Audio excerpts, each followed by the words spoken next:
Good morning students. सो आज अपन लोग geometric progression start करने वाले थे, राइट?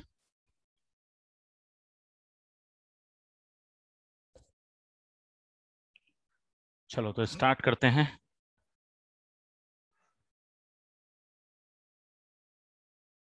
बोले तो जीपी, ज्योमेट्रिक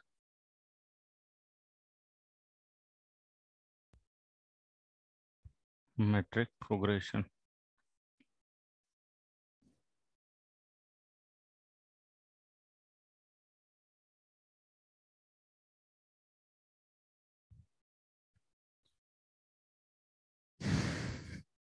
चलो तो सबसे पहले कॉन्सेप्ट समझ लेते हैं। कॉन्सेप्ट क्या है? अगर कोई सीक्वेंस है, मान लो इस टाइप का, 3, 6, 12,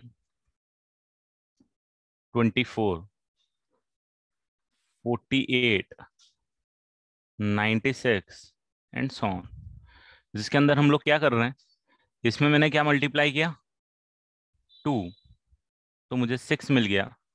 6 में मैंने मल्टीप्लाई किया 2, मुझे 12 मिल गया। इसमें मैंने मल्टीप्लाई किया 2, 24 मिल गया। इसमें मल्टीप्लाई किया 2, 48 मिल गया। इसमें मल्टीप्लाई किया 2, तो मुझे क्या मिल गया, 96 मिल गया एंड सो ऑन। अगर इस टाइप का कोई सीक्वेंस है जिसमें एक पर्टिकुलर नंबर मल्टीप्लाई करते जा रहे हैं नेक्स्ट टर्म मिलने के लिए, कोई टर्म में एक पर्टिकुलर नंबर मल्टीप्लाई करे जा रहे हैं और we will get the next term, then that is called the geometric progression. ठीक है, ये क्या हो गया आपके पास, ज्योमेट्रिक प्रोग्रेशन हो गया कि कांस्टेंट टर्म से अगर आप मल्टीप्लाई कर रहे हो तो दैट कांस्टेंट टर्म। ठीक है, अब इसमें क्या होगा, अगर आपको चेक करना है किसी भी सीक्वेंस को कि वो ज्योमेट्रिक प्रोग्रेशन में है या नहीं है, तो जैसे आप अरिथमेटिक प्रोग्रेशन में करते थे, T2 माइनस T1 निकालते थे, T3 minus T2, T4 minus T3, T5 minus T4, consecutive terms का डिफरेंस देखते थे, क्या भाई वो सेम आ रहा है। अगर वो सेम आता है तो वो सीक्वेंस एपी में होता था। यहाँ पे सिमिलरली आप क्या करोगे, कॉन्जिक्यूटिव टर्म्स को डिवाइड करके देखोगे कि भाई सेकेंड टर्म को अगर मैं फर्स्ट टर्म से डिवाइड करूंगा तो मुझे क्या मिलेगा, तो 6/3 2 मिलेगा। डेफिनेटली 2 मिलना भी चाहिए। यहाँ पे जो कॉन्सेप्ट है वो क्या बोल रहा है कि आपने क्या किया है, 2 को मल्टीप्लाई किया है। जब 2 को मल्टीप्लाई किया तो डिवाइड करोगे इन दोनों को तो 2 मिलना चाहिए डेफिनेटली, राइट? तो सेम कॉन्सेप्ट सारे टर्म्स के पेयर पे जाएगा कि T3 को आपने T2 से अगर डिवाइड किया है तो आपको क्या मिलेगा, 12/6 विच इज इक्वल टू 2। तो अगर किसी भी सीक्वेंस को आपको जज करना है फर्स्ट लेवल पे whether that sequence is GP or not, so what you have to do is you have to divide consecutive terms, and if you are getting the ratio same, you are getting the ratio same, then that sequence will be in GP. That sequence will be geometric progression. 48 divided by 24 is equal to 2 and so on. ये जो ratio आया है, this is called the common ratio. उसमें common difference था, इसमें common ratio है। Generally we represented by small r. So this is what the GP is, and this is how we identify a GP. बाकी फंडे वही जो general representation होता है, this is the first term, we represent the first term by small a, वही यहाँ पे भी करते हैं। कॉमन रेशियो हमारे पास स्मॉल आर होता है। रिप्रेजेंटेशन जो करते हैं हम कॉमन रेशियो का वो किससे करते हैं, स्मॉल आर से करते हैं। अगर फर्स्ट टर्म ए है एंड कॉमन रेशियो आर है, अगर फर्स्ट टर्म आपके पास सपोज ए है एंड जो कॉमन रेशियो जो आप इसमें यूज कर रहे हो दैट इज स्मॉल आर, तो फर्स्ट टर्म ए है, तो सेकंड टर्म क्या होगी जरा बताओ तो।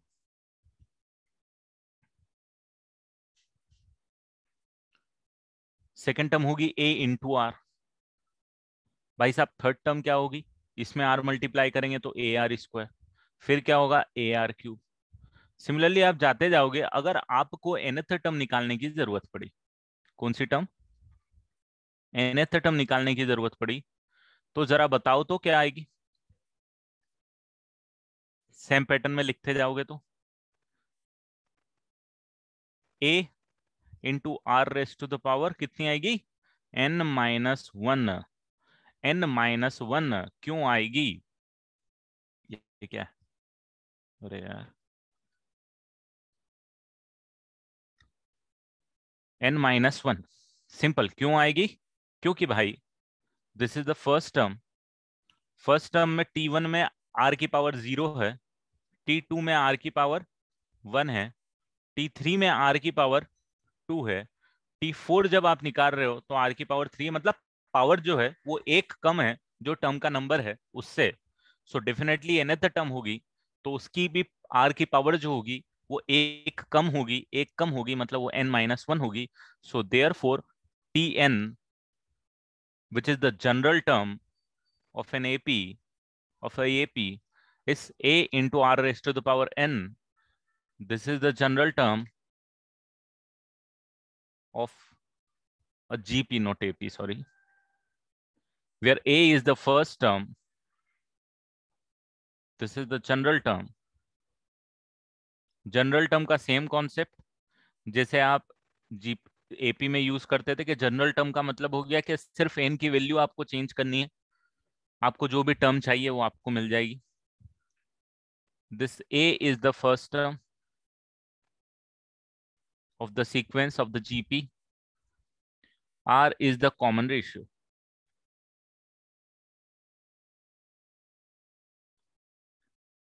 And definitely the general term here is nth term.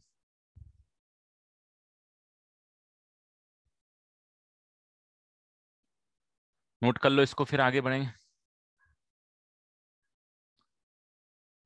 The definition of GP, you can say that if the ratio of the consecutive terms is constant, then that sequence is in GP.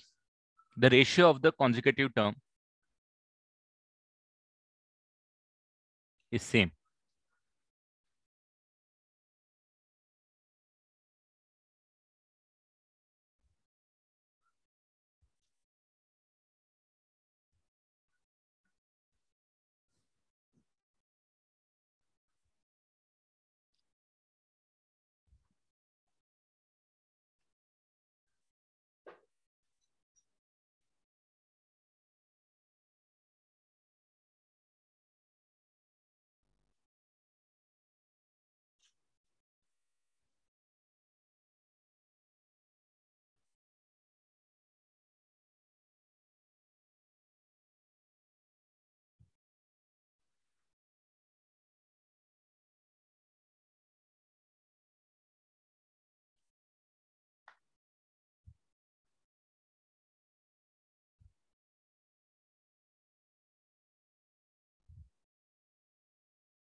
चलो बढ़ जाऊं आगे।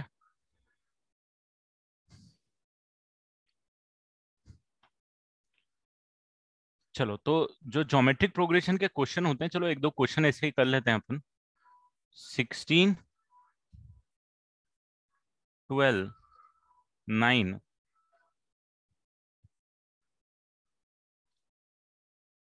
243 divided by 64 number of terms।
ये दोनों question करो complete बेटा जल्दी से।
तो the first term is given to you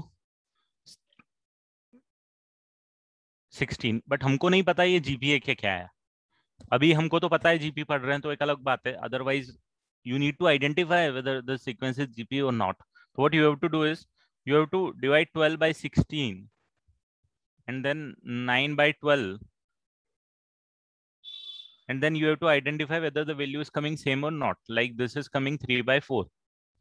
This is when you divide it by 3, numerator and denominator, it will coming 3 by 4. Yes, it's a GP with common ratio is equal to 3 by 4. And if common ratio is 3 by 4, suppose this is the nth term, 243 divided by 64, and nth term is given by 16 into r raised to the power n minus 1, which is 243 divided by 64. So 16 into r is 3 by 4. So 3 by 4 raised to the power n minus 1 is equal to, I think this is 3 raised to the power how much? 5 divided by 2 raised to the power 6. And this is also 2 raised to the power 4. So 3 by 4 raised to the power n minus 1 is equal to 3 raised to the power 5 divided by 2 raised to the power 10, which you can write it something like 3 by 2, या इसको ऐसा लिखने की जगह आप लिख सकते हो 3 raised to the power 5 upon में 4 raised to the power 5, which is 3 by 4 raised to the power 5. So this is 3 by 4 raised to the power n minus 1 is equal to this, and therefore n minus 1 is equal to 5, and therefore n is equal to 6. मतलब this term is the sixth term of the sequence.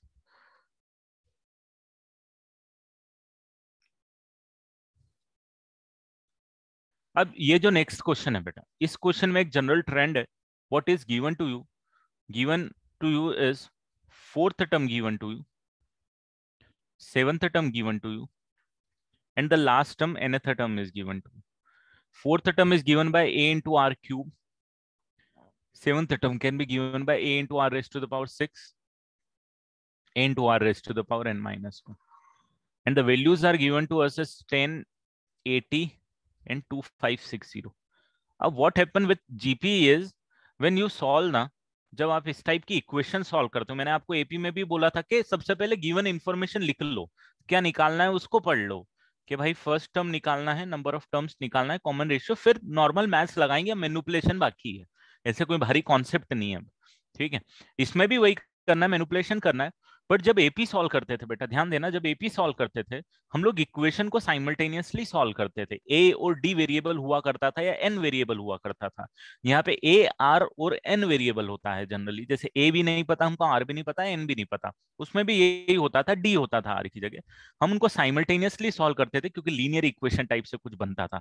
यहाँ पे क्या होता है, जब भी आप solve करते हो ना, तो जैसे ये इक्वेशन 1 है, ये इक्वेशन 2 है और ये इक्वेशन 3 है, तो जनरली यहाँ पे जब सॉल्व करते हो ना, डिवीजन करना पड़ता है, एक जनरल ट्रेंड है ना. तो सेकंड में से फर्स्ट को डिवाइड करो, क्या होता है, ए आर की पावर 6 अपॉन में ए आर क्यूब आएगा, 80/10. ये जनरल ट्रेंड है, क्योंकि क्या होता है, ये ए कैंसिल हो जाता है.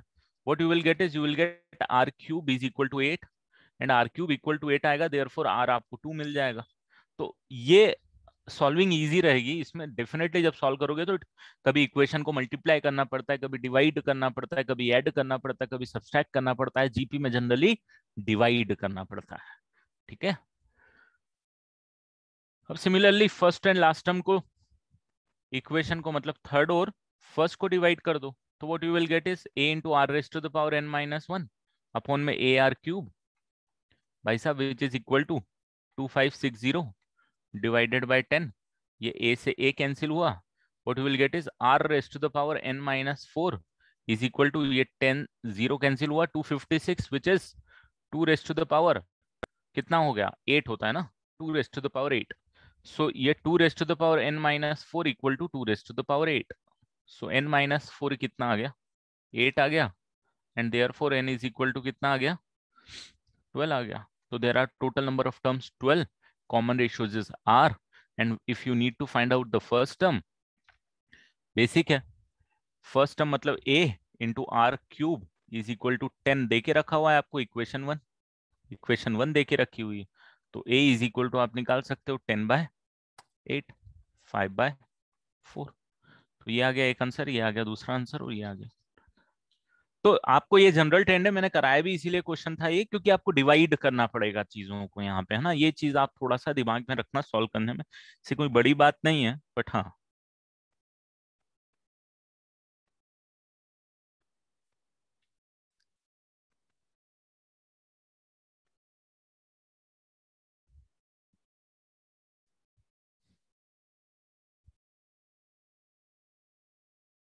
टू फाइव सिक्स जीरो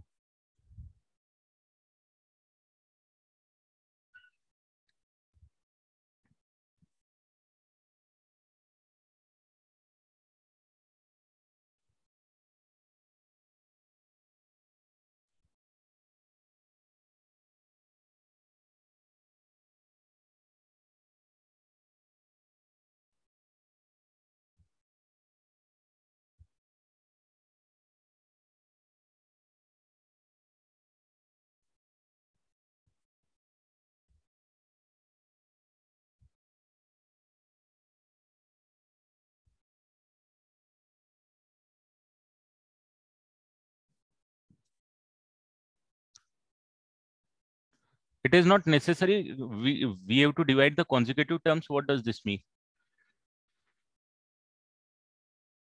मतलब for checking GP definitely what you have to do is, फंडा क्या है जीपी का, कॉन्जिक्यूटिव टर्म का रेशियो सेम आना चाहिए ना बेटा, ये तो जीपी का फंडा है।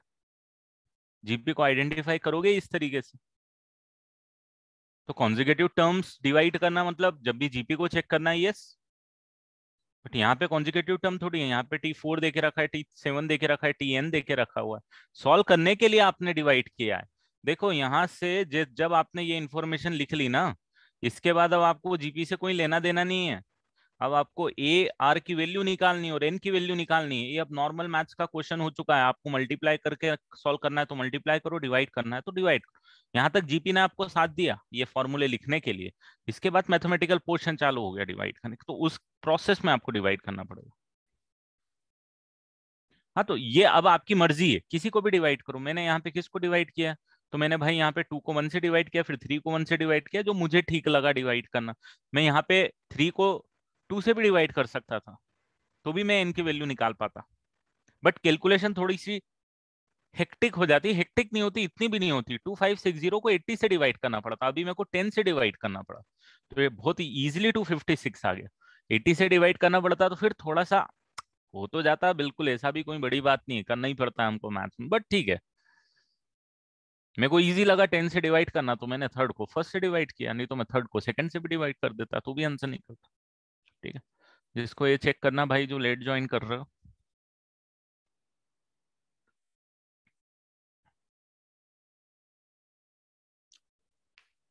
चलो आगे बढ़ते हैं, एक थोड़ा सा अच्छा क्वेश्चन करते हैं।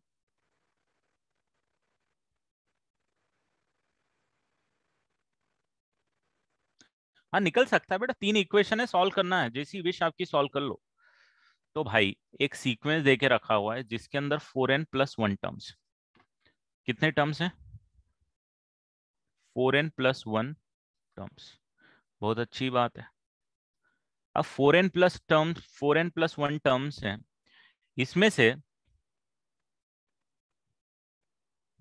2n+1, फर्स्ट 2n+1 टर्म्स, ध्यान देना, फर्स्ट 2n+1 टर्म्स भाई साहब एपी में है, and last 2n+1 terms GP में है। ठीक है, एपी का जो कॉमन रेशियो है, एपी का कॉमन रेशियो नहीं है, एपी का कॉमन डिफरेंस होता है। एपी का जो कॉमन डिफरेंस है भाई साहब 2 है, और जीपी का जो कॉमन डिफरेंस है, कॉमन डिफरेंस नहीं, कॉमन रेशियो होता है 1/2 है। अच्छी बात। If the middle term of both AP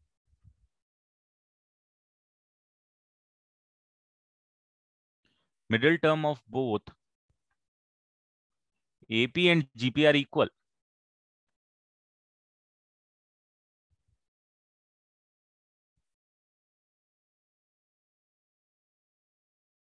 then find the midterms of the sequence.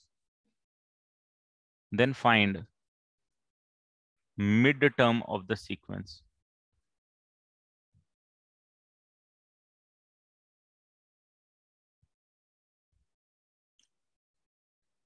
Question समझना, जो इंफॉर्मेशन देके रखा हुआ है,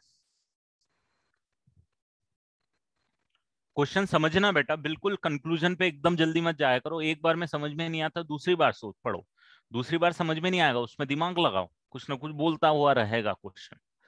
ठीक है, तो क्वेश्चन प्रिडिक्ट करना is the most important thing किसी भी सब्जेक्ट में बेटा। जब तक क्वेश्चन आपने गलत इंटरप्रेट किया, यू कैनॉट सॉल्व इट, क्योंकि इंटरप्रिटेशन ही, जो इन्फॉर्मेशन गिवन है और जो निकालना है, वो अगर आपकी अंडरस्टैंडिंग नहीं है मैथमेटिकली, क्वेश्चन नहीं होगा। अहन सोचो उसको, ये जो क्वेश्चन है उसको सोचो, डायरेक्ट उस कंक्लूजन पे नहीं आ सकते जो आपने लिखा हुआ। एक बार रिपीट कर देता हूं सारा। टोटल 4n+1 टर्म्स है सीक्वेंस में। 2n+1 जो फर्स्ट 2n+1 टर्म्स है, वो एक एपी बना रहे with a common difference 2। Next जो लास्ट 2n+1 टर्म्स है, वो एक जीपी बना रहे with common ratio 1/2। The middle term of both AP and GP are equal. Middle term AP और जीपी दोनों की जो मिडिल टर्म है, अपनी अपनी मिडिल टर्म है, वो दोनों आपस में बराबर है भाई। और फिर जो भी आपको निकालना, middle term of the sequence निकाल के देना है। अब इसमें एक चीज, middle term middle term middle term बहुत यूज कर लिए, मिडिल टर्म को समझो। मिडिल टर्म को आपको समझाता हूं, ठीक है। तो सबसे पहले मिडिल टर्म की दुनिया समझ लो। मिडिल टर्म क्या होता है?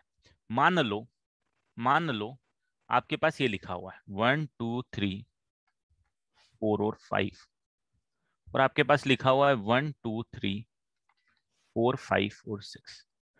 अब मुझे जरा बताओ तो पहले वाले सीक्वेंस में मिडिल टर्म कौन सी है? What do you mean by the middle term here? This is the middle term.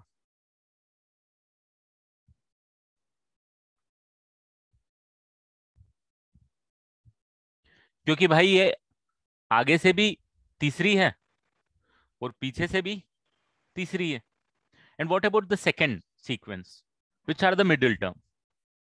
Middle terms, I am not asking you to find out the average. Middle term का मतलब middle term, term खुद होता है, उनका average नहीं होता है। तो मेरे पास ये दोनों मिडिल टर्म आएगी भाई, ये भी मिडिल टर्म है और ये भी मिडिल टर्म है, तो in that case we will be having 2 middle terms. ये आपको यूज आता है बहुत जगह, इसलिए मैं बता रहा हूं कि ठीक है, आपको मिडिल टर्म का कॉन्सेप्ट समझो कि मिडिल टर्म का मतलब क्या होता है। हाउ मतलब, भाई ये आगे से तीसरी है, ये पीछे से तीसरी है। जब भी टोटल नंबर ऑफ टर्म्स यहाँ पे ऑड होगी, एक मिडिल टर्म आएगी कि इसका नंबर जो है आगे से और पीछे से सेम आ रहा है। यहाँ पे सेकंड वाले सीक्वेंस में एक भी टर्म ऐसी नहीं है, सेकंड वाले सीक्वेंस में एक भी टर्म ऐसी नहीं है जो आगे से और पीछे से सेम नंबर लेके आए। करेक्ट। तो इसीलिए आप क्या बोलोगे कि दो मिडिल टर्म है भाई, 3 और 4। ठीक है, अब देखो यहां पे जो मेन ओवरऑल कंक्लूजन है कि if total number of terms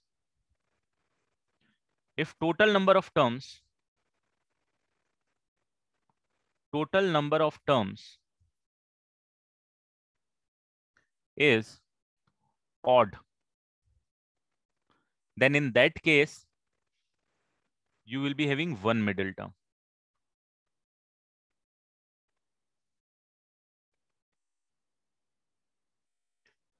And if total number of terms, पहले ये ध्यान दे दो, ये नोट कर लो बेटा अच्छे से, क्योंकि ये फिर मैं अगली बार बाइनोमियल थ्योरम या कुछ भी पढ़ाऊंगा तो उसमें जब जरूरत पड़ेगी तो ये चीजें मैं अज्यूम करूंगा कि आपको पता है. If total number of middle terms are even, then you would be having two middle terms. ये मिडिल टर्म का कॉन्सेप्ट हमने डिफाइन किया हुआ है भाई. अगर 6 टर्म है तो आगे से और पीछे से सेम नंबर पे कुछ भी नहीं आ सकता है, इसीलिए हम लोग क्या करेंगे, दो मिडिल टर्म बनाएंगे. हाँ तो बेटा, तो कौन सा ऐसा टर्म है दक्ष, मुझे ये बताओ कौन सी ऐसी टर्म है जो आगे और पीछे से सेम नंबर लेके आ रही है इसके अंदर? नहीं है ना कोई भी टर्म. इसीलिए हमने मिडिल टर्म इन दोनों टर्म को डिफाइन कर दिया कि भाई ठीक है, अब हम आगे से इन दोनों टर्म को मिडिल टर्म बोलेंगे, क्योंकि इवन नंबर में पॉसिबल ही नहीं है ना भाई. वही तो मैं समझा रहा हूँ. ऑड नंबर में पॉसिबल है, इसीलिए तो मैंने एक छोटा सा एग्जांपल दिया आपको. बोलो. सर फिर तो हम we should say that there is no middle term only because but नहीं, no. I need to define the middle term, तो मैंने डिफाइन कर दी ना. इट इज नॉट नेसेसरी कि नहीं है.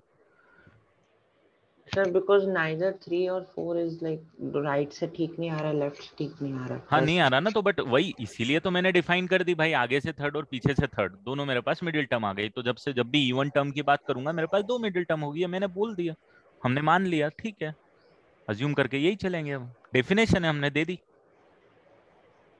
Okay sir. है ना? ये हमारी डेफिनेशन है बेटा, और कुछ नहीं है, ये अलग से थोड़ी ना कुछ आ गया. तो जैसे आप मीडियन वगैरह निकालते तो मीडियम में एवरेज ले लेते.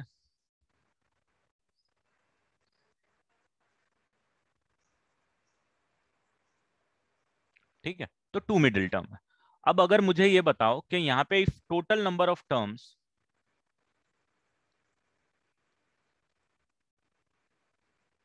इज इक्वल टू एन है,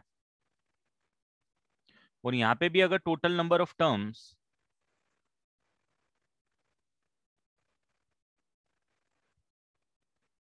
इक्वल टू एन है, तो इसमें मिडिल टर्म का नंबर कौन सा होगा?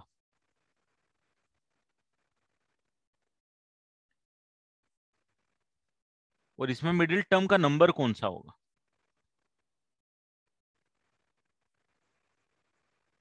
पहले वाले में मिडिल टर्म का नंबर क्या होगा? आप बोलोगे सर n+1/2 करना पड़ेगा आपको. This is the number of the middle term. जैसे कि इसमें आपने किया, मिडिल टर्म निकालने के लिए क्या किया आपने, टोटल नंबर ऑफ टर्म्स 5 है, 5+1/2 कर देना, आपके पास थर्ड टर्म आ जाएगी, वही आपके पास मिडिल टर्म. कभी भी, मतलब इट्स नॉट नेसेसरी कि एन की वैल्यू 5 हो, एन की वैल्यू 99 भी होगी, एन की वैल्यू 199 भी होगी, कोई भी ऑड नंबर होगी, मिडिल टर्म आपसे पूछा जा रहा है, तो आप उस टोटल नंबर ऑफ टर्म्स में वन को ऐड करो और डिवाइडेड बाय क्या करो, 2 कर दो. सिमिलरली अगर नंबर ऑफ मिडिल टर्म आपको एन इवन है, तो आपको पता है दो मिडिल टर्म आएगी, तो दो मिडिल टर्म आएगी, एक n/2 आएगी और एक उसके बाद वाली टर्म n/2+1 आएगी. ये दो मिडिल टर्म आएंगी. जैसे कि आपको अगर इसको कैलकुलेट करना है, इसकी मिडिल टर्म को कैलकुलेट करना है, तो आप बोलोगे total number of term sir 6 है, तो 6/2 आएगी और 6/2+1 टर्म आएगी. मतलब बोले तो एक थर्ड टर्म आएगी सर और एक फोर्थ टर्म आएगी. तो this are two formulas you can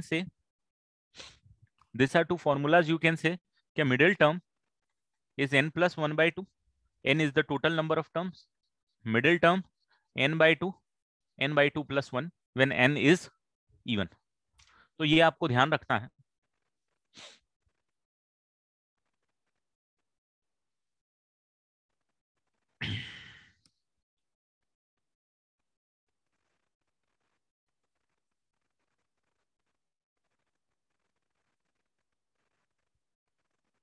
और ये फॉर्मूले याद रखने की जरूरत नहीं है, n+1/2, n/2, n/2+1, ये आप थोड़ा सा दिमाग लगा के उसी टाइम जब मिडिल टर्म का आपको दिमाग में आ रहा है, क्वेश्चन आ रहा है सामने, तो आप निकाल सकते हो यार।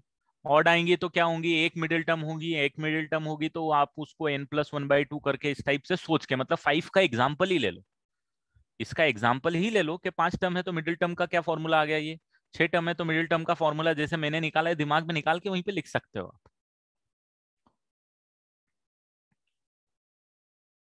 तो ये हो गई मिडिल टर्म की दुनिया, इसीलिए वो क्वेश्चन भी मैंने पिक किया कि नहीं यार ये छोटी छोटी सी चीजें हैं जो बहुत इंपॉर्टेंट होती है जब क्वेश्चन सॉल्व होता है।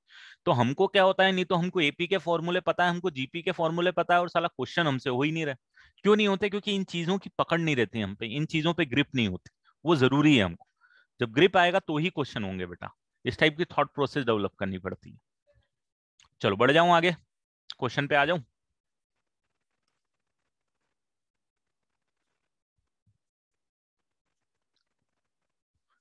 अब यहाँ पे थोड़ा सा आप देखोगे, इस वाले क्वेश्चन पे देखोगे, टोटल नंबर ऑफ टर्म्स जो है भाई साहब, total number of terms 4n+1 है।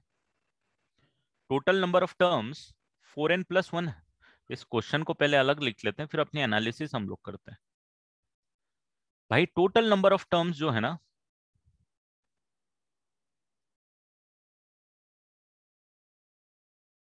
इवन है कि ऑड है, सबसे पहले तो ये बताओ। Total number of terms 4n+1 है, and 4n+1 is always an odd number. Very good. अब ऑड नंबर है तो बताओ तो कितने मिडिल टर्म आएगी, 1 मिडिल टर्म। Very good. अब 1 मिडिल टर्म अगर आएगी, 1 मिडिल टर्म आएगी तो कौन सी आएगी, तो आप बोलोगे सर 1 मिडिल टर्म जो आएगी ना वो आएगी 4n+1, total number of term +1/2। बोलूंगा एकदम परफेक्ट बोल रहे हो यार तुम लोग। मतलब अब 4n+2/2, मतलब आपकी जो मिडिल टर्म आएगी वो 2n+1 आएगी। तो आपको क्या निकाल के देना है, आपको निकाल के देना है, आपका जो आंसर है वो है T(2n+1). ये क्वेश्चन का हम ये समझ गए कि निकालना क्या है भाई साहब। क्या गिवन है, अभी तक वहां पे नहीं गए हैं अपन, दूसरी इंफॉर्मेशन पे नहीं गए हैं। अभी देखो क्वेश्चन को समझना ये नहीं होता है सिर्फ पढ़ लिया और लैंग्वेज समझ में आ गई, हाँ ये होता है। आपको निकालना क्या है, ये सामने दिखना चाहिए, T(2n+1) निकालना है। ये एक होती है कि हम 50% क्वेश्चन समझ चुके हैं। 50% क्वेश्चन जब समझेंगे, जब गिवन इंफॉर्मेशन को मैथमेटिकली लिख पाएंगे। ठीक है, ये प्रोसेस को इंप्रूव करना है बेटा, है ना, ये प्रोसेस को इंप्रूव कर लिया तो सब कुछ इजी हो जाता है। अब मैं बोलूंगा यार चलो इसको ना अपन कर लेते हैं T1, T2, T(2n+1) बहुत यूज कर रहा है ये। क्यों मैंने T(2n+1) सीन में लेके आया हूं, क्योंकि फर्स्ट 2n+1 टर्म्स उसने बोला है। उसके बाद T(2n+1) के बाद में जो नेक्स्ट टर्म आएगी ना वो T(2n+2) आएगी। और टिल ये सीक्वेंस कहां तक जाएगा, T(4n+1) तक जाएगा। सही बोल रहा हूँ, कुछ इस टाइप का ये बोलने की कोशिश कर रहा है कि भाई ये सीक्वेंस जो है ना वो कुछ इस टाइप का है। ठीक है, ये 4n+1 टर्म है, और जिसमें ये ऐसा बोल रहा है कि ये जो फर्स्ट 2n+1 टर्म है ना सर, ये केपी बनाते हैं। बहुत अच्छी बात है। और सर लास्ट 2n+1 टर्म से ना जो यहां से चालू होगी, ये एक जीपी बनाता है। अब कोई मेरे से बोल रहा था सर 2n+1 और 2n+1 मिलके तो 4n+2 होता है। नहीं, 4n+2 होता है, बिल्कुल सही है, दोनों का एडिशन 4n+2 होगा, बट इट डजंट मीन के 4n+2 टर्म्स आपको रिक्वायर्ड होगी। लास्ट 2n+1 टर्म्स कहां से कहां तक जाएगी ये आपको आइडेंटिफाई करना पड़ेगा। तो जब यहां 1 से लेके 2n+1 तक जा रही है, तो 2n+1 से लेके 4n+1 जाएगी, बाद की 2n+1 टर्म्स, ये टोटल नंबर ऑफ टर्म्स होंगी। मतलब एक टर्म ऐसी है जो एक एपी की लास्ट टर्म है और वो जीपी की पहली टर्म है। ये समझना पड़ेगा, ये अंडरस्टैंडिंग है आपकी, है ना। और कुछ इस तरीके से आप देख सकते हो। अगर आपको थोड़ा और कंफ्यूजन है इसमें तो आप देखो ये 4n+1 को कैसे देख सकते हो आप देख सकते हो इसको 2n+1, या फिर इसको, राइट। अब देखो इसको कुछ इस तरीके से देखो कि ये 1 से लेके 2n+1 तक गए थे, तो 2n+1 टर्म हुई थी। यहाँ पे 1 से लेके 2n+1 तक गए तो 2n+1 टर्म्स हुई है। 2n दोनों में सेम है, ये भी 2n यहाँ आ गया, ये भी 2n यहाँ पे आ गया, यहाँ पे 0 था उसकी जगह यहाँ 2n आ गया। तो ये थोड़ी सी अंडरस्टैंडिंग है, जैसी भी आपको समझना, इट्स योर अंडरस्टैंडिंग। ये मैं नहीं समझा सकता, ये आप ही को दिमाग लगा के सोचना है, ठीक है। नहीं, it doesn't mean this. GP में कितनी टर्म्स आ गई हैं, एपी में कितनी टर्म्स हैं, 2n+1 टर्म्स है ना भाई, ये तो गिवन ही है। और जीपी में भी कितनी टर्म्स हैं, बोल के रखा हुआ है उसने, last 2n+1 terms are in GP. तो 2n टर्म्स क्यों होंगी जीपी में भाई, 2n+1 ही होगी ना, ठीक है।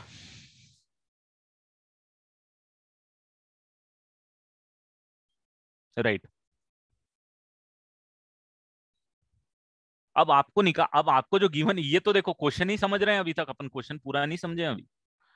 अब अपन क्वेश्चन का 1/3 पार्ट और समझ गए, 1/3 पार्ट तो अभी बाकी है मेरे दोस्त।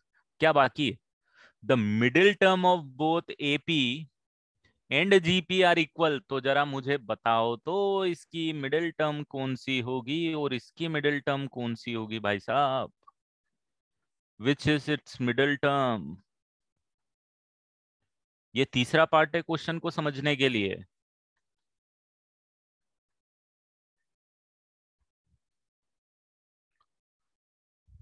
तो आप बोलोगे sir total number of terms 2n+1 है जो कि ऑड है, तो मिडिल टर्म होगी 2n+1 + 1/2, which is n+1th term. और इसकी मिडिल टर्म कौन सी होगी जरा बताओ तो मुझे, उस टर्म को नंबर क्या दूं मैं,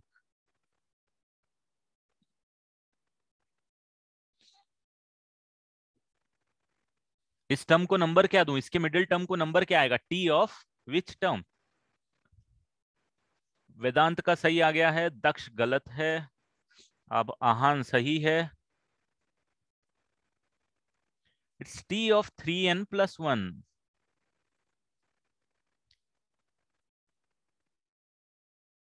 T of 3n+1 is the middle term. कैसे निकाल दिया, तो वही लॉजिक जो मैंने आपको पहले समझाया था इस केस में, वही मैं बता देता हूं कि भाई टी ऑफ 2n तो इसके अंदर था ही था, 2n सबके अंदर चल रहा है, इसको कोई इज्जत नहीं दे रहा, मान लो इधर ये 1 था, ये 2 था, तो अब जो आएगा वो n+1 आना चाहिए ना, यही वाले कॉन्सेप्ट से, जैसे n+1 यहाँ पे आया तो टी ऑफ 3n+1 आ गया, ठीक है। तो इस सीक्वेंस के लिए बोला गया है, अब आपको जो इंफॉर्मेशन गिवन है वो ये बोली गई है कि T of n+1 is equal to T of 3n+1 है, और टी ऑफ n+1 निकालना तो बहुत आसान है भाई।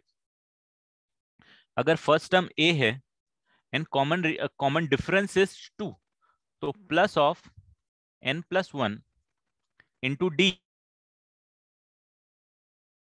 विच must be equal to t3n+1। अब जरा मुझे बताओ तो t3n+1 होगा क्या,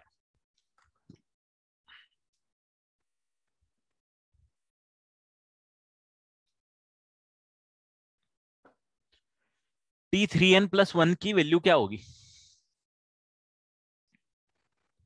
ये जो जीपी है, ये जो जीपी है, तो t3n+1 अगर मुझे निकालना है तो इस ये जीपी की कौन सी टर्म है जरा बताओ तो, जीपी की n+1 टर्म है, करेक्ट,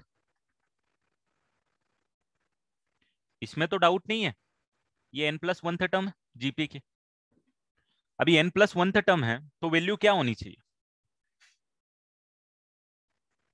थोड़ा सोचना बेटा, अब थोड़ा सा सोचना, मैं इससे है ना, उसको सोचना, अगर कुछ कंफ्यूजन है तो सोचना घर पे बैठ के थोड़ा सा अपने हिसाब से, या रिकॉर्डिंग देखना, तो उसको अज्यूम करके और फिर आगे बढ़ जाओ, अगर कहीं अटक रहे हो तो उसको अज्यूम करके आगे बढ़ो कि हाँ ठीक है सर ने ये बोला, ये सही है, अपन आगे समझते हैं, उसको बीच में अटको मत। t3n+1 is the n+1 term of this GP. तो इसका फॉर्मूला होगा first term of GP which is T of 2n+1 this is the first term of GP, मतलब a into r raise to the power n minus one, तो r raise to the power n plus one minus one, r raise to the power n plus one minus one, ये आएगा। ठीक है, तो this is t of 2n plus one into r which is 1/2, 1/2 raise to the power n। तो इसको मैं लिख सकता हूं यहाँ पे t of 3n plus one को t of 2n plus one into 1/2 की पावर n, ये आएगा।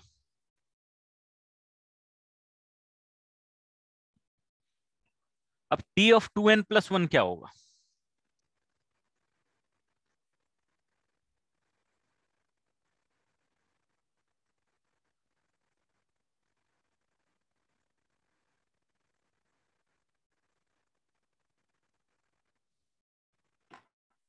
t of 2n plus one क्या होगा?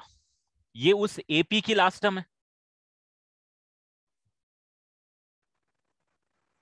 इस AP की लास्ट टर्म है ना ये वाला, तो ये आ जाएगा first term plus 2n plus one minus one into d, d is two, ये आ जाएगा t 2n प्लस वन, क्योंकि इस AP की लास्ट टर्म है which is 2n plus one term, और ये 1/2 की power n will remain as it is. तो ये आ जाएगा आपके पास a प्लस इंटू टू, ये इंफॉर्मेशन आपको मिलेगी।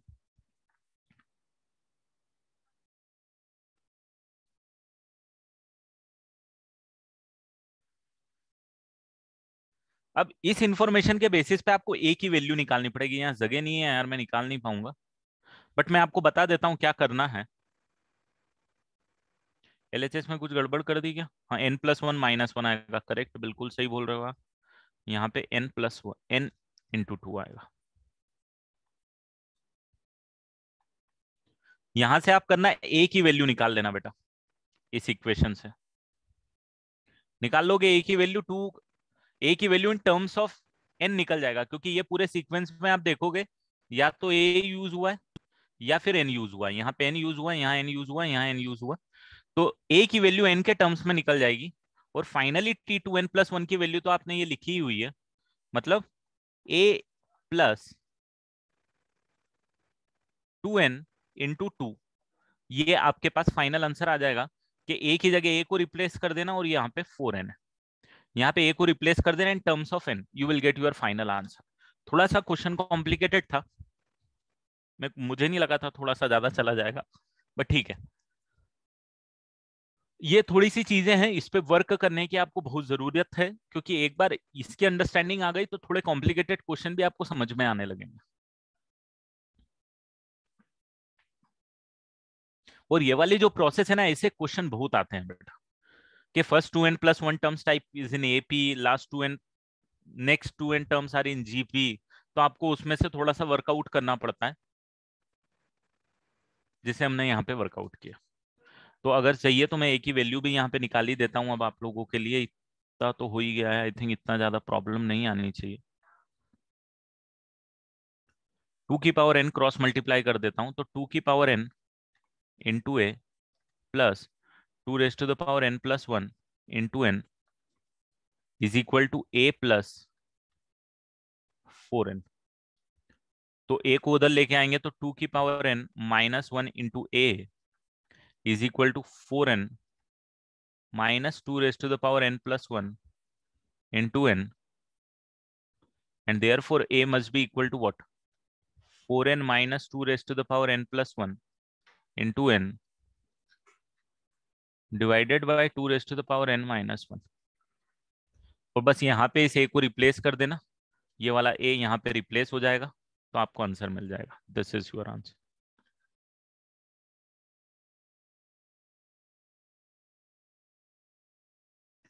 a की वैल्यू निकाल ली, अब a की वैल्यू बस यहाँ पे सब्सटीट्यूट करना, you will get your answer. ठीक है,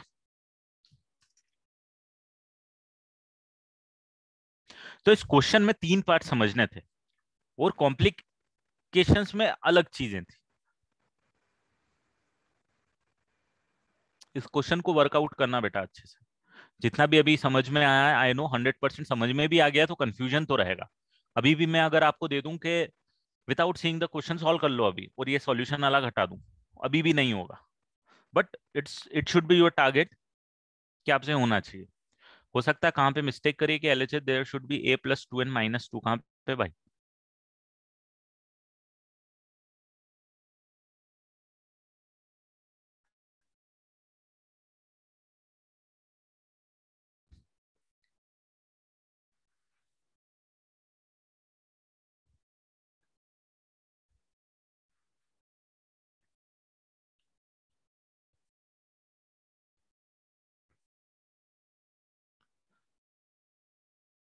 कुछ गलती समझ में तो नहीं आ रही है?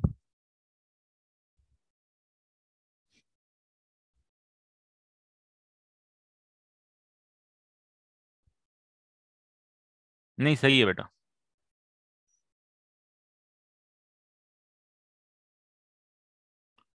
सही आंसर, गलत नहीं है। एक बार टाइम लेके आराम से करना, क्वेश्चन समझना, एक एक बारीकी समझने की जरूरत है बेटा। एक क्वेश्चन की अंडरस्टैंडिंग आपको बहुत इजी क्वेश्चन की अंडरस्टैंडिंग दे देती है। डरना मत, समझना। वो नहीं तो बार बार रिकॉर्डिंग देखना, जो जो एक वर्ड मैंने यूज किया ना एक्सप्लेन करते टाइम, उसको सुनना अच्छे से और उस पर इंटरप्रेट करने की कोशिश करना। जैसे जब मैंने ये लिखा होगा तो कुछ बोला होगा, मैंने ये लिखा होगा तो कुछ बोला होगा, वो जो मैंने बोला है उसको उठाना।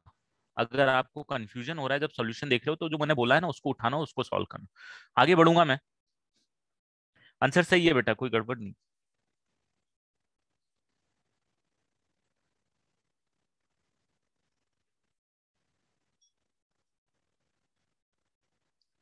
एवरेज ऑफ जीपी नहीं समझ में आया मेरे को, क्या पूछ रही लतिका? इसमें एक पार्ट मैं आपको बता देता हूँ, इसका एक पार्ट मैं आपको वापस से एक्सप्लेन कर देता हूँ, जो पार्ट में आपको ज्यादा कंफ्यूजन होगा। T1 T2 till T2n+1 till T2n+2, और ये जाता जा रहा है आपके पास T(4n+1). अगर ये वाला जो सीक्वेंस है आपके पास यहां से चालू होके यहां तक गया, इसकी मिडिल टर्म आपको निकालनी है। मैंने बोला था 3n+1 होगी, राइट? इसकी मिडिल टर्म आपको निकालनी है, तो टोटल 2n+1 टर्म्स है। इसको अगर आपको प्रिडिक्ट करना है ना, तो आप कुछ इस तरीके से देख लो। देखो, अगर आपको कंफ्यूजन है ना, आपकी अप्रोच क्या होनी चाहिए? यार सर बोल रहे हैं इसकी मिडिल टर्म अपन को निकालनी है, ठीक है। मैं ये वाली जो टर्म है ना, इसको नाम दे देता हूँ, ध्यान देना, इसको नाम दे देता हूँ T'(1), चलेगा? इसको नाम दे दिया मैंने T'(1). ये क्या हो जाएगा? T'(2). ये क्या हो जाएगा? T'(2n+1). ये तो चलेगा, ये तो क्लियर आ गया समझ। अब इसके मिडिल टर्म आपको निकालनी है।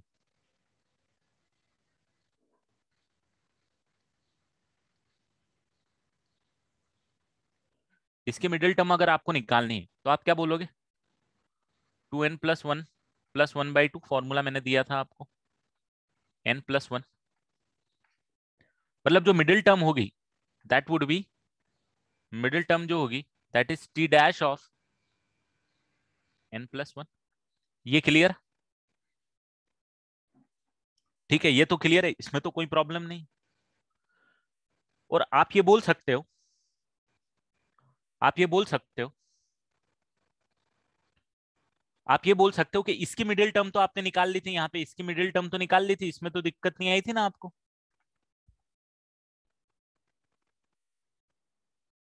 इसकी मिडिल टर्म आपके पास आ गई थी T(n+1).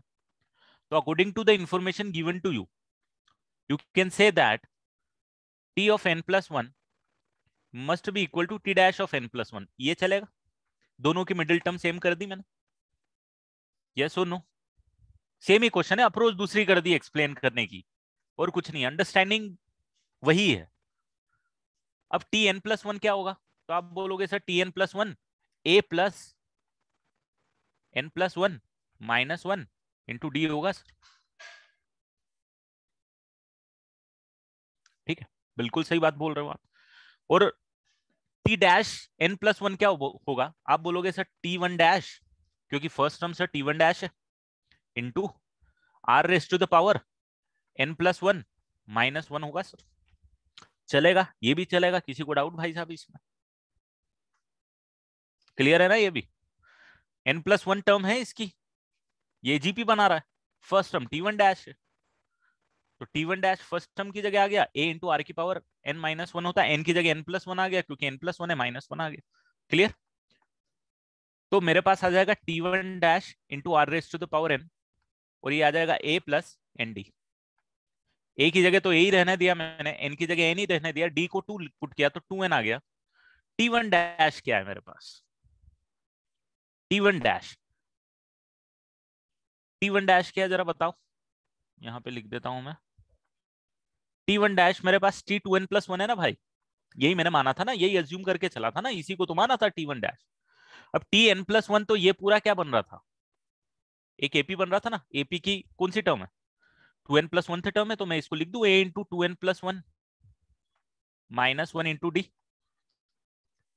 ए की जगह ए रहने देता हूं, ये 1 और 1 कैंसिल हो जाएगा, 2n इंटू डी कितना है? 2 है, तो मैं क्या इसको a+4n लिख दूं? तो भाई इसको a+4n से रिप्लेस कर दूं, और भाई r की जगह 1/2 की पावर n लिख दूं, चलेगा? यही लिखा है मैंने यहाँ पे, कहां पे? ये वाला पार्ट, ये वाला पार्ट जो मैंने इक्वेट किया है, a into 2n is equal to a+4n। देखो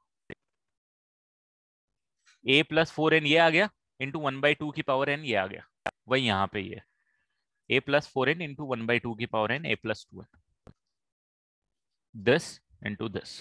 अभी ठीक है? तो देखो तरीका है सोचने का, ये मैंने भी सोचा कि नहीं, पहले मैंने ऐसी अप्रोच लगाई थी, अब मैंने दूसरे तरीके से सोच लिया। आप भी ऐसा थोड़ा फाइट मारो कि नहीं यार वो नहीं, तो चलो इस तरीके से सोच लेते, क्या दिक्कत है? सोचना ही तो है, अपना ही तो दिमाग है। चलो अब आगे बढ़ूंगा, बहुत टाइम कंज्यूम कर लिया यार ये क्वेश्चन के चक्कर में अपन ने, बट हाँ बहुत सारी चीजें क्लियर हो गई। आगे से इन टाइप के क्वेश्चंस में अब आपको प्रॉब्लम नहीं आनी चाहिए, क्योंकि बहुत डीप में हमने अंडरस्टैंड ले ली है। मैं चाहूंगा कि पूरा क्वेश्चन आप खुद से सॉल्व करो, नहीं सॉल्व हो रहा देखो सॉल्यूशन, भले ही 1 घंटा लेता हो तो 1 घंटा लो सॉल्व करने में, खुद से बिना रटे हुए हर एक स्टेप समझे हुए सॉल्व करना आप।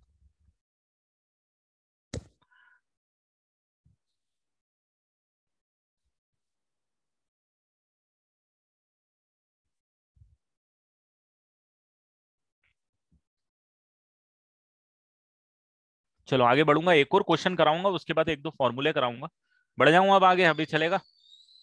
अब दोनों का मिक्सअप करके मैनेज कर लेना आप, आगे बढ़ूंगा मैं, इससे ज्यादा टाइम नहीं देना अपन। pth qth rth, यार इसमें वो कहाँ चला गया अपना? मैंने आपको मिडिल टर्म का एक कॉन्सेप्ट एक्सप्लेन किया था ना, ये है ना? ओके, इसके बाद मैं करूँगा pth qth and rth term of an AP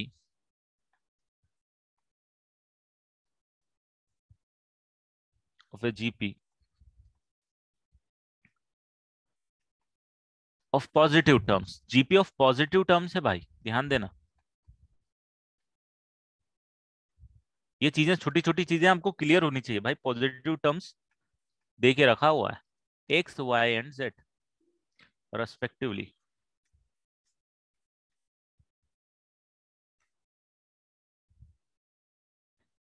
then find x raised to the power p-1 q y raised to the power q-1 and z raised to the power r-1, then find the value of this। नहीं कुछ गलत लिख दिया मैंने, then the find the value of x raised to the power q minus r, y raised to the power r minus p, and that must be p minus q। इसकी value निकालना है, that is your question. थोड़ा सा दिमाग लगाओ। देखो मैं एकदम इजी क्वेश्चन नहीं करा रहा हूँ, अब अपना 3-4 टॉपिक अपना हो भी चुका है, आप यूज टू हो। इजी इजी कराते रहूंगा तो मजा भी नहीं आएगा, सीखोगे नहीं कुछ। इजी क्वेश्चन अब आप लोगों को ही करना है, मैं थोड़ा सा एप्लीकेशन पार्ट आपको सिखाऊंगा। ताकि प्रॉब्लम सॉल्विंग स्किल आपकी समझ इंक्रीज हो। और ये चैप्टर है भी प्रॉब्लम सॉल्विंग में। आप देखो अभी तक आपने कितना कॉन्सेप्ट पढ़ा, एपी के 2 फॉर्मूले पढ़े हैं बस अभी तक, जीपी का 1 फॉर्मूला पढ़ा है अभी तक।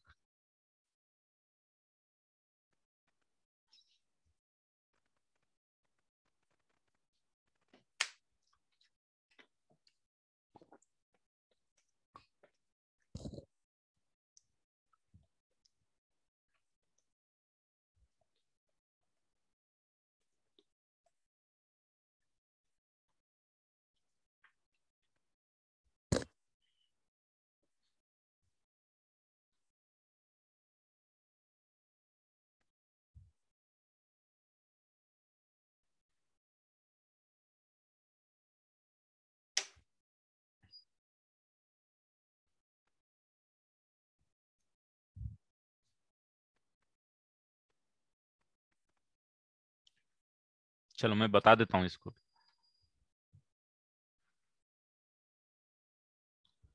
pth term is given to you, qth term is given to you, and the rth term is given to you. This is x given to you, this is y given to you, this is z given to you. अगर मैं formula लगाऊं तो first term अगर मैं a मान लेता हूं, r raise to the power n minus 1 होता है। r ऑलरेडी यहाँ पे यूज किया हुआ है बेटा, तो r यूज नहीं करूंगा, कॉमन रेशियो में ले लेता हूं m raise to the power p minus 1 a into m raise to the power q minus 1 a into m raise to the power r minus 1। तो यहाँ पे ये ध्यान रखना, कॉमन रेशियो जो था मेरे पास m ले लिया है मैंने। तो फॉर्मूले में कंफ्यूज मत होना यार, r की जगह m क्या कहाँ से आ गया। r ऑलरेडी क्वेश्चन ने यूज किया है तो मैंने यूज नहीं किया। कॉमन रेशियो इज m, आपको निकालना है इसकी वैल्यू, इनके मल्टीप्लीकेशन की।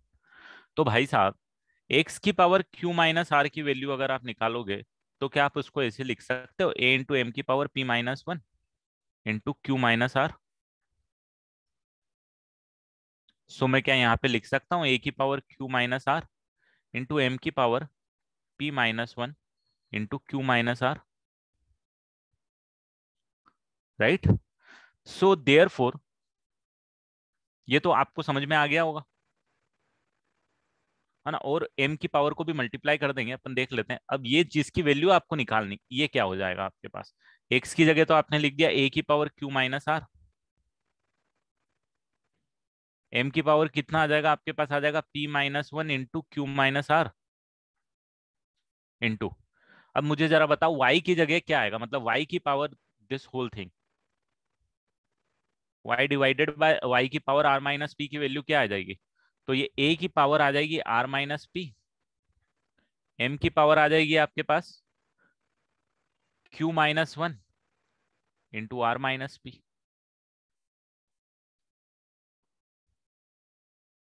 ठीक है।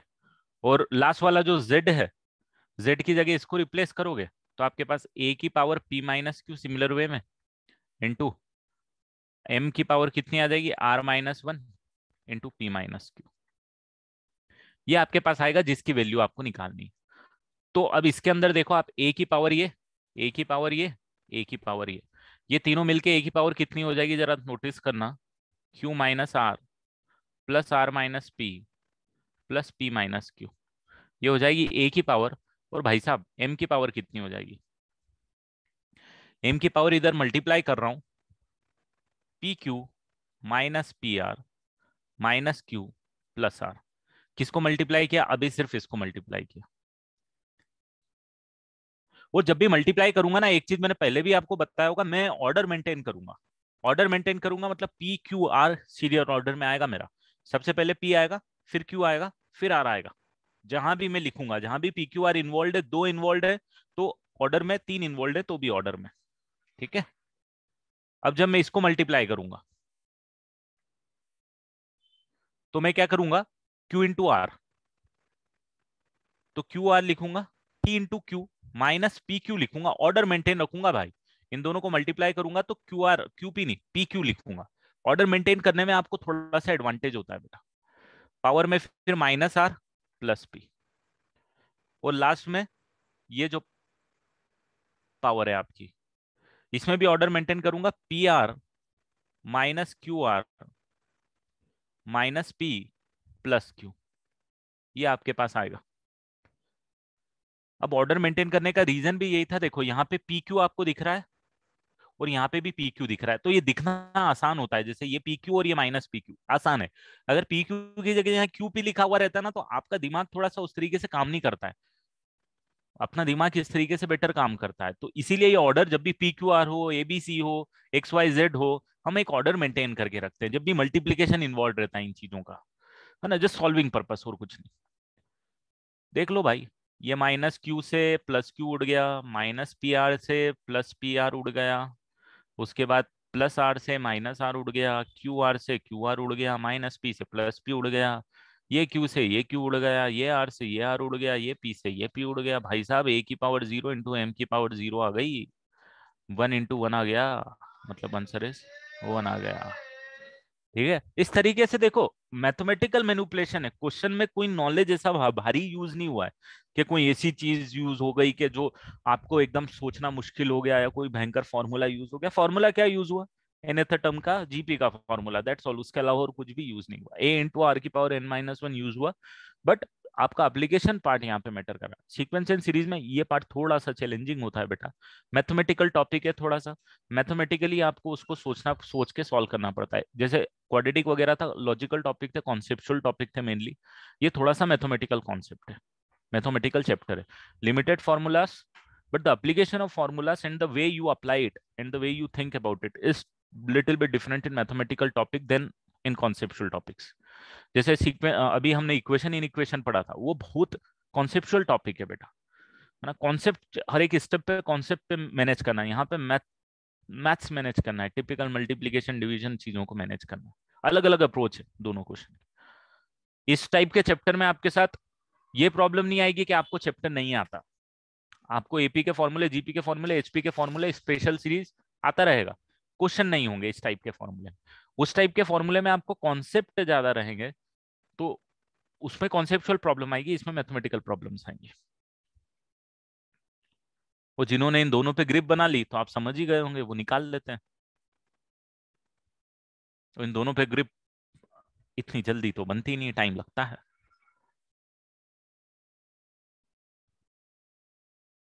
चलो आगे बढ़ूंगा।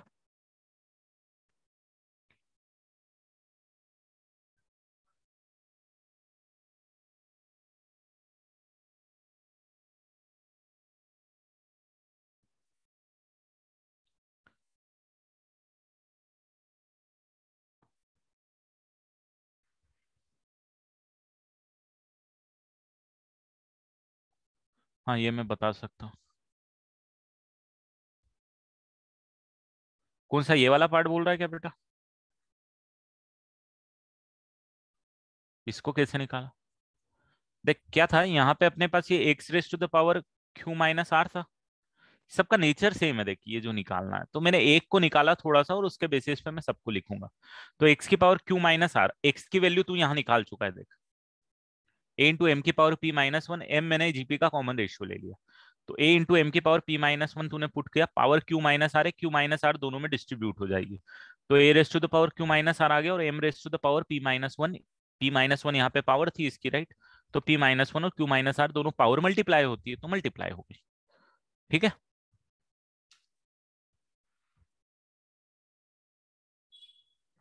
देखो आप लोगों को चाहिए तो मैं लेवल कम कम कर सकता हूँ, इजी क्वेश्चन ले सकता हूँ।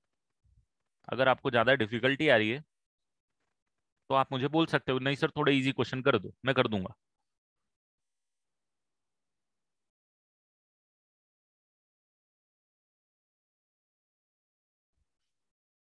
हाँ, इसके पहले वाला तो हार्ड था बिल्कुल।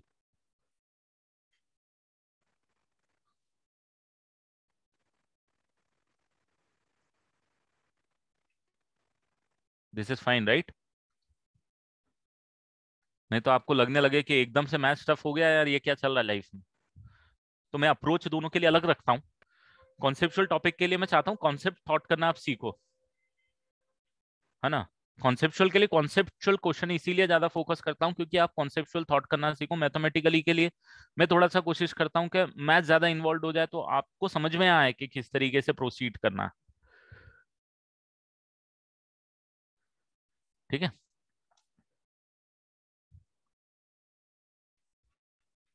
चलो आगे बढ़ेंगे।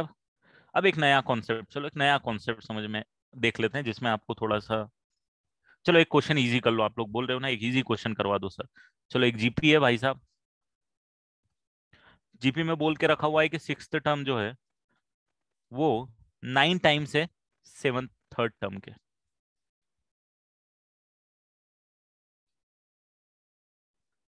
ठीक है, six term is 9 times of the third term, then find r. ये छोटे छोटे से क्वेश्चन है भाई।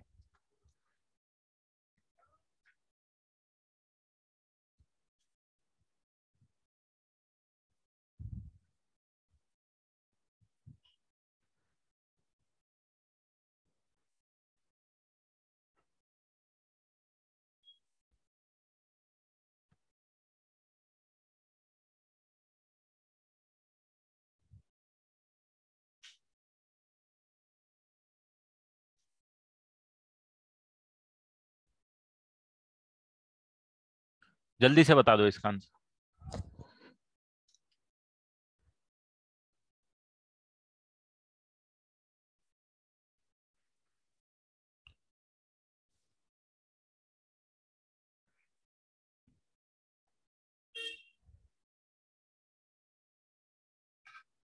नहीं नहीं, नॉट द टर्म भाई, ये मैंने लिख दिया है, ये टर्म है भाई।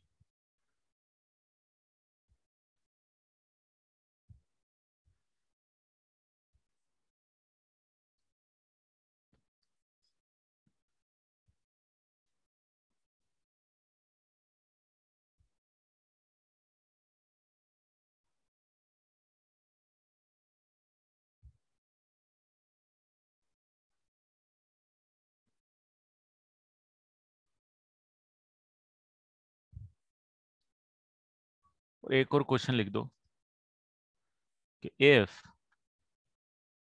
ए b c are in GP then find relation between.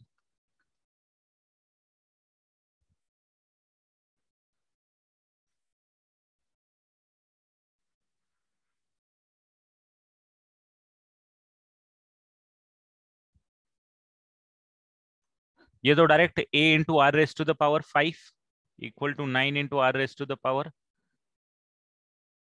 9 into a into r raise to the power 2, correct है। तो डायरेक्ट ही आ जाएगा, ए से ए उड़ गया, r raise to the power 3 is equal to 9, r is equal to cube root of 9। That is your answer direct, cube root of 9। Second वाला जरा बताओ।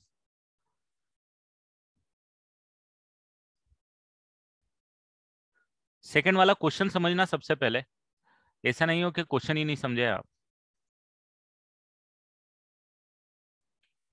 बिल्कुल वेदांत सही। मतलब ये है कि इफ, क्वेश्चन कुछ इस तरीके से रिलेट कर दो, if a b c are in AP then find the relation between. Relation का मतलब इक्वेशन, ये मान लो relation between a b c. तो आप क्या बोलते थे, आप ये बोलते थे ना कि b is equal to a plus c by two, और you can say twice of b is equal to a plus c. That is the relation when a b c are in AP. तो when they are in GP what is the relation? You will say कि sir इस case में आ जाएगा आपके पास b by a is equal to c by b. इसको याद है, इसको प्रूफ कैसे करवाया था मैंने सबसे शुरू में? वैसे यहाँ पे कर दोगे तो आप बोलोगे बी स्क्वायर इक्वल टू ए सी, है ना। ये रिलेशन होता है अगर एबीसी एपी जीपी में है तो, और ये रिलेशन होता है अगर एबीसी एपी में है तो, बी स्क्वायर इक्वल टू ए सी।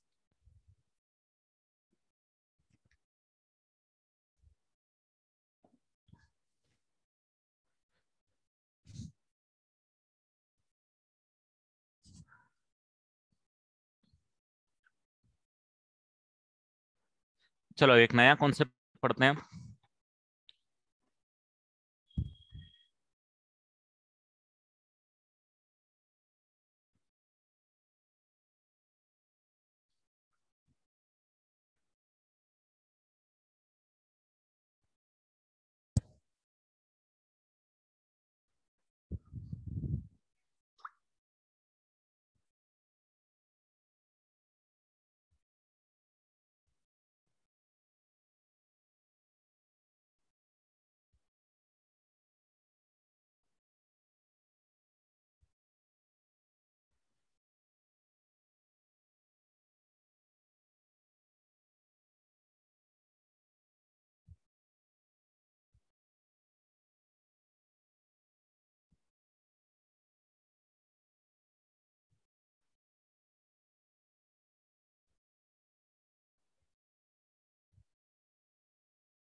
चलो बढ़ जाए आगे। चलो तो अब हम लोग निकालते हैं sum till n terms s n of n AP of a GP. Sum till n terms का मतलब क्या हो गया? First, second, third till nth term का एडिशन जो एपी में होता था, मतलब वही मतलब है। सिर्फ टर्म्स जो हैं इस बार किस में आ जाएगी दोस्तों? टर्म्स जो हैं वो इस बार आ जाएंगे आपके पास जीपी में। Just oh shit.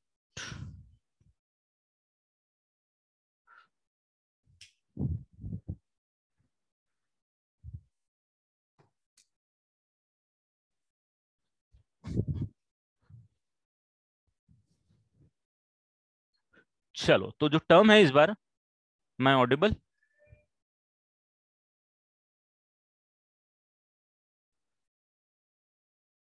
चलो तो टर्म जो है इस बार वो किस में भाई साहब? वो है आपके पास जीपी में। तो ठीक है भाई, s is equal to a plus a r square till a r raise to the power n minus one या n minus two plus a r raise to the power n minus one. And for that thing हम लोग क्या करते हैं, एक term और लिख देते हैं,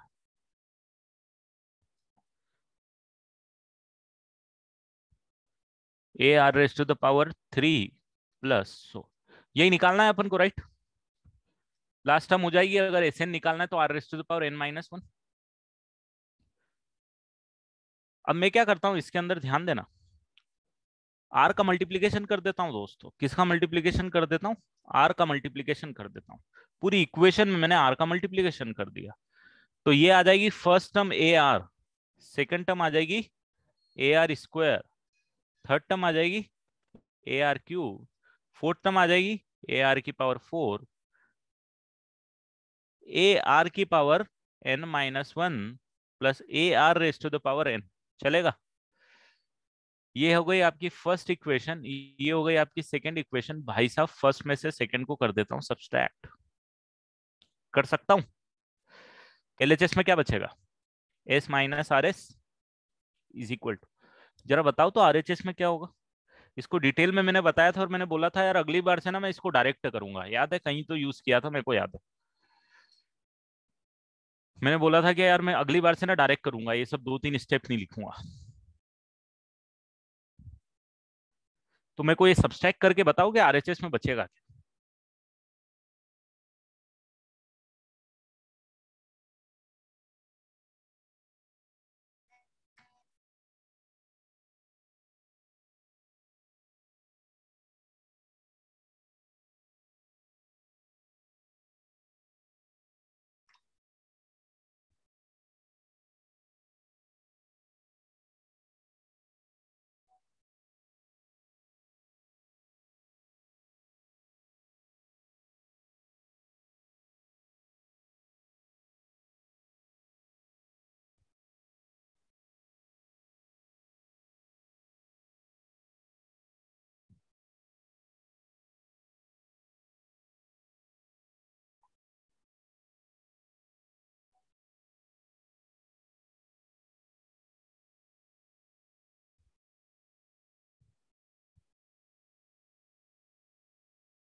यस,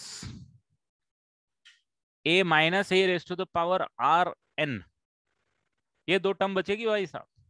अब आगे से समझना, जब आप सब्सट्रैक्ट कर रहे हो तो ये वाला पार्ट इससे कैंसिल होता हुआ नजर आएगा, ये वाला पार्ट इससे कैंसिल होता हुआ नजर आएगा, ये वाला पार्ट इससे कैंसिल होता हुआ नजर आएगा। ये भाई साहब इसके पहले कहीं कैंसिल हो जाएंगे। एंड ये वाला पार्ट इस वाले पार्ट से कैंसिल नजर आएगा। और ये वाले भाई साहब इसके पहले किसी से कैंसिल, मतलब इसके जस्ट इमीडिएट पहले वाली टर्म से कैंसिल होते हुए जाएंगे। दो टर्म आपके पास बच जाएगी, एक तो ये बच जाएगी और एक ये बच जाएगी। और डेफिनेटली जो सेकंड टर्म है, अगर आपने सेकंड इक्वेशन को सब्सट्रैक्ट किया तो माइनस में आएगी।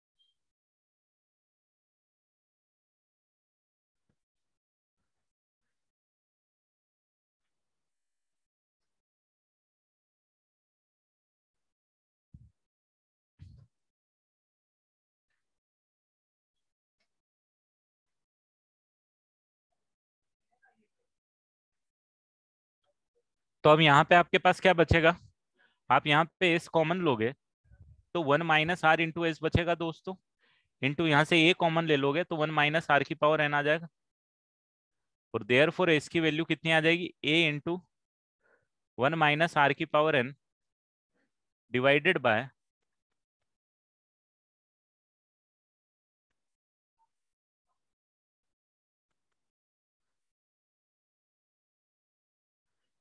तो this is the formula for sum till n terms.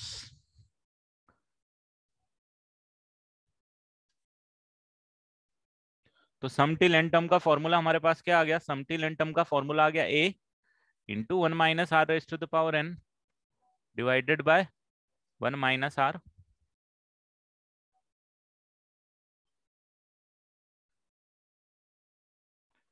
और इसकी जगह ना कभी कभी आप देखोगे बुक में ये भी लिखा रहता है।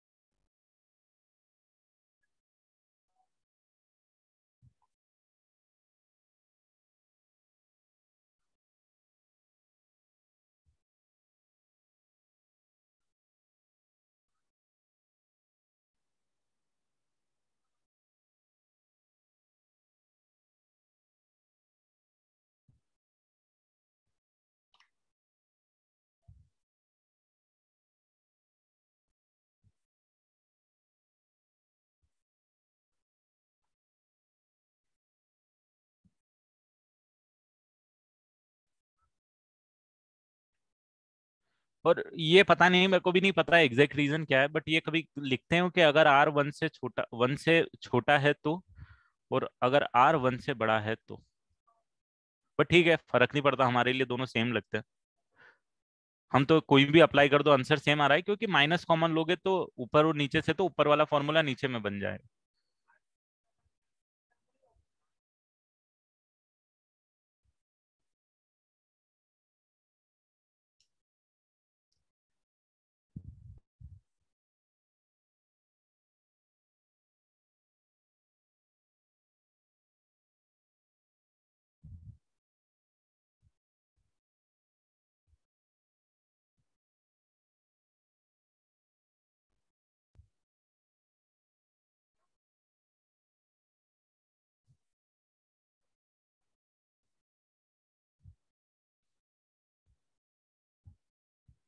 ठीक है, बढ़े आगे।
चलो बढ़ जाऊं आगे, क्वेश्चन करा दूं।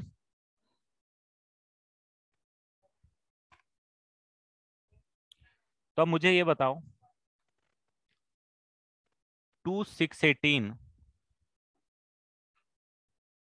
एक जीपी है जिसका जो सम है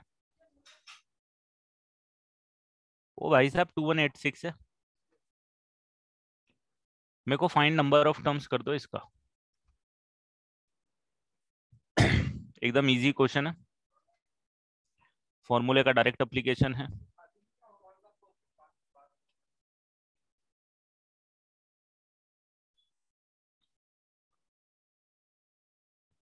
एक और क्वेश्चन कराऊंगा।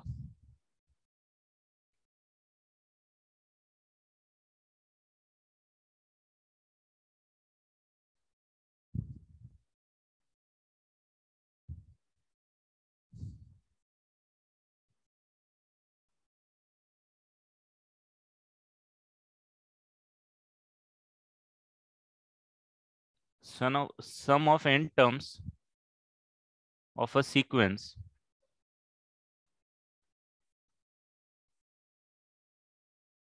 whose nth term is given by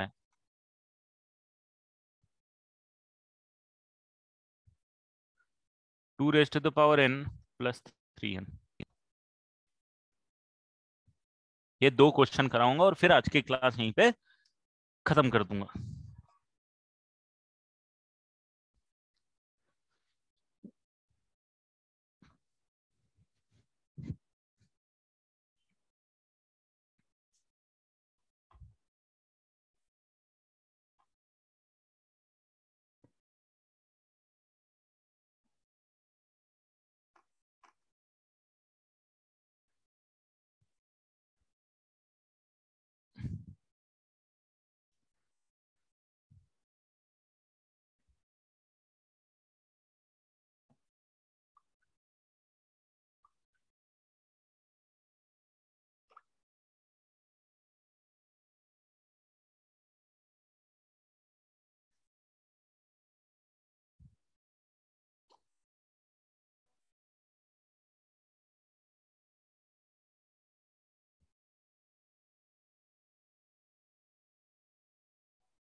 तो भाई पहले वाला क्वेश्चन तो इजी है। आप बोलोगे सर 2186 चाहिए, नंबर ऑफ टर्म्स अगर आपके पास n है और कॉमन डिफरेंस नजर आ रहा है 3, तो 3 की पावर n माइनस 1 अपॉन में 3 माइनस 1 लगा दो सर।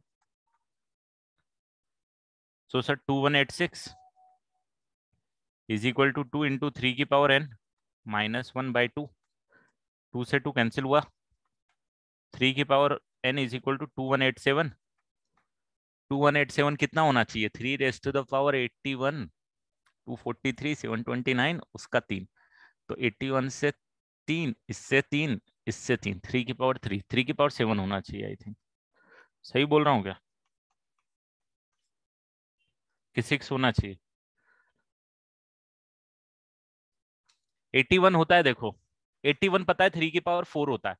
81 में 3 मल्टीप्लाई करोगे 243 या 200 समथिंग बात कर सकते हो। 3 मल्टीप्लाई करोगे 700 समथिंग, 700 अराउंड, उसको 3 मल्टीप्लाई करोगे 2100 समथिंग। इसीलिए वो 2100 समथिंग में जा रहा था, तो मैंने 3 की पावर। अरे भाई इसमें तू ट्रायल एंड एरर मत बोल, इसको इसको ऐसा कर देना, तेरे को बहुत ही ज्यादा इज्जत से मान ले, तेरे को सॉल्व करने का मन है तो ज्यादा इज्जत से इस तरीके से सॉल्व कर। 3, जो अपना टिपिकल मेथड अपन यूज करते हैं। 2 बचा 227, 27 कितना आता? 9 टाइम्स। फिर 3 से मल्टीप्लाई कर, फिर 243 आएगा दोस्त। फिर 3 से मल्टीप्लाई कर 81 आएगा। 81 3 की पावर 4 होता है और ये 3, 3 की पावर 7। हिट एंड ट्रायल नहीं है ये।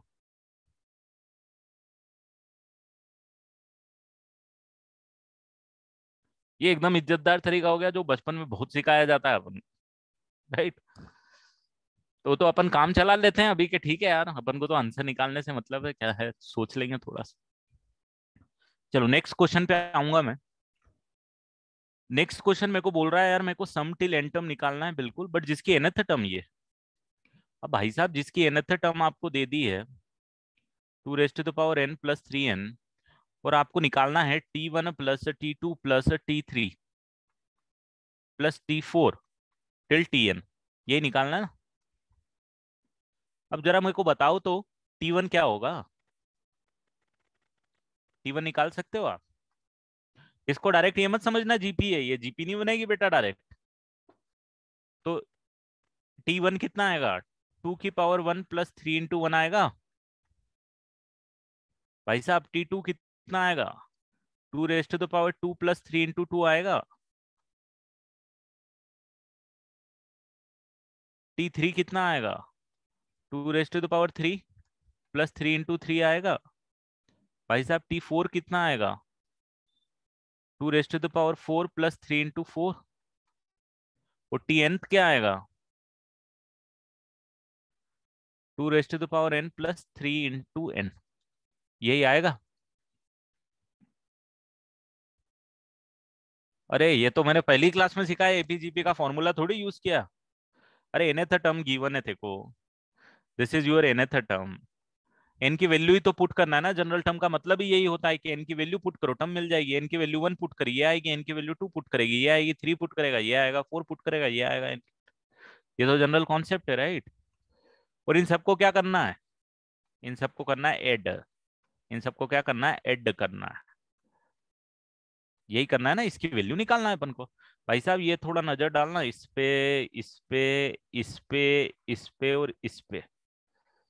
मतलब बोले तो किस पे, 2 raised to the power 1 पे, 2 raised to the power 2 पे, 2 raised to the power 3 पे, 2 raised to the power 4 पे, till 2 raised to the power n। और फिर बाद में नजर डालना थोड़ी सी इस पे, 3 raised to the power 1 पे, 3 पे, 3 into 2 पे, 3 into 3 पे, 3 into 4 पे, टिल 3 into n तक। तो इन सब में से 3 कॉमन ले लोगे, कितना बचेगा, 1 + 2 + 3 + 4 टिल कहाँ तक जाएगा, n। ये बन गया है जीपी, ये बन गया है एपी। अपने अपने सम के फॉर्मूले होते हैं, बढ़िया से इसको सॉल्व करो। 2 × 2 raised to the power n -1 + 3 into total number of terms n/2, first term plus last term. आगे answer, this is your answer. तो इसमें जीपी का भी यूज हो गया भाई, एपी का भी यूज हो गया। nth टर्म के कॉन्सेप्ट को भूलना मत। nth टर्म का मतलब ये होता है कि भाई nth टर्म गिवन है, अब उसमें से फर्स्ट टर्म निकालना, सेकंड टर्म निकालना, थर्ड टर्म निकालना, कुछ भी निकालो, सिर्फ n की वैल्यू सब्स्टिट्यूट करनी है। उसके बाद समेशन का जो लगाना है वो लगा दो। कुछ भी भारी क्वेश्चन नहीं है, बस फॉर्मूले ही तो यूज हो रहे हैं। तो बट थोड़ी सी हाथ चलाना पड़ेगा क्वेश्चन को सॉल्व करने में।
चलो डन, आ गया समझ में।